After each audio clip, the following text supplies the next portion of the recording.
মায়েদের ঘর থেকে সবসময় অন্যরকম একটা সুঘ্রাণ পাওয়া যায়, ঠিক মায়েদের শরীরের যে সুঘ্রাণটা সেরকম। আমার মায়ের রুমটাও আমার ভীষণ পছন্দের একটা জায়গা, বিশেষ করে এই জানালার পাশটা। এখানে বসে থাকতে আমার ভীষণ ভালো লাগে, এখানে বসে এক কাপ চা খেতে, আর চা খেতে খেতে পছন্দের লেখকের দুই একটা বই পড়তে। আমার মা যেহেতু ওনার রুমে বসেই ওনার হাদিসের বইগুলো পড়ে, সেহেতু আমার কয়েকদিন থেকে ইচ্ছে হচ্ছিল জানালার পাশে এমন একটা জায়গা করে দিতে যেখানে বসে উনি অনায়াসে ওনার বইগুলো পড়তে পারে এবং সুন্দর একটা মুহূর্ত কাটাতে পারে। এখন আসি কম বাজেটের মধ্যে আমি আমার মায়ের রুমটা কিভাবে ডেকোরেশন করলাম। এই যে টেবিলটা দেখতে পাচ্ছেন, এই টেবিলটা সারার যখন 3 বছর বয়স তখন তাকে কিনে দিয়েছিলাম, যেন সে এখানে বসে তার পড়াশোনাটা করতে পারে।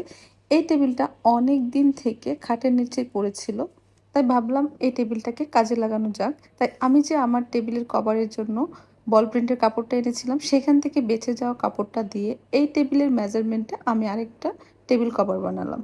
এখন কিন্তু দেখে মনে হচ্ছে না এটা পুরাতন একটা টেবিল, এবং দেখতেও কিন্তু খুব সুন্দর লাগছে। গতকাল মায়ের রুমটা একটু ডেকোরেশন করেছিলাম, তখন পর্দাগুলো রেড কালারের ছিল, কিন্তু আজকে হঠাৎ করে মনে হলো যেহেতু বেডশিটটা ইয়েলো কালার, সেহেতু বেডশিটের সঙ্গে ম্যাচিং করে আমি মায়ের রুমের পর্দাগুলো দিয়ে দিতে পারি। আর আমার মায়ের পছন্দের কালার হচ্ছে ইয়েলো, আর পর্দাগুলোর সঙ্গে ম্যাচিং করে আমি ডিভানের কাভারটাও চেঞ্জ করে নিয়েছিলাম। যেহেতু আমার মেরুন কালার আগে একটা ডিভানের কাভার ছিল, সেহেতু আগের কাভারটা চেঞ্জ করে এখন নতুন কাভারটা লাগিয়ে নিয়েছি। ইয়েলোর সঙ্গে রেড কালার কম্বিনেশনটা কিন্তু দারুণ যায়, সেজন্যই মূলত রেড কালারটা দিয়েছি। এবার আসি বেডশিটটাতে। আমার মা যেহেতু পান খায়, তাই সাদা কালার আমার মায়ের কখনোই পছন্দ না, তবে আমি শখ করে এই বেডশিটটা আমার মায়ের জন্য কিনেছি।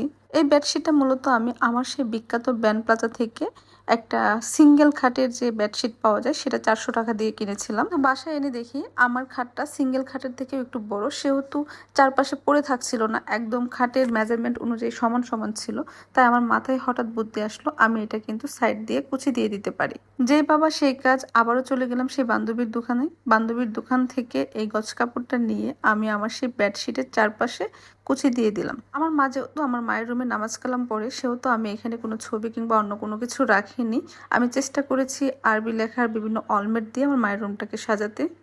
আমার বাসার এই রুমটা সবচেয়ে বেশি খোলামেলা। আমার বাসার অন্য রুমগুলো থেকে এই রুমটাতে অনেক বেশি আলো বাতাস আসে, সেজন্য আমার মায়েরও অনেক বেশি পছন্দ। আর জানালার পাশটা খোলা হয়, সবচেয়ে বেশি পছন্দের জায়গা হচ্ছে এটা। আর ঘর সাজানোর জন্য আমার সবচেয়ে পছন্দের জিনিস হচ্ছে ইনডোর প্লান্ট।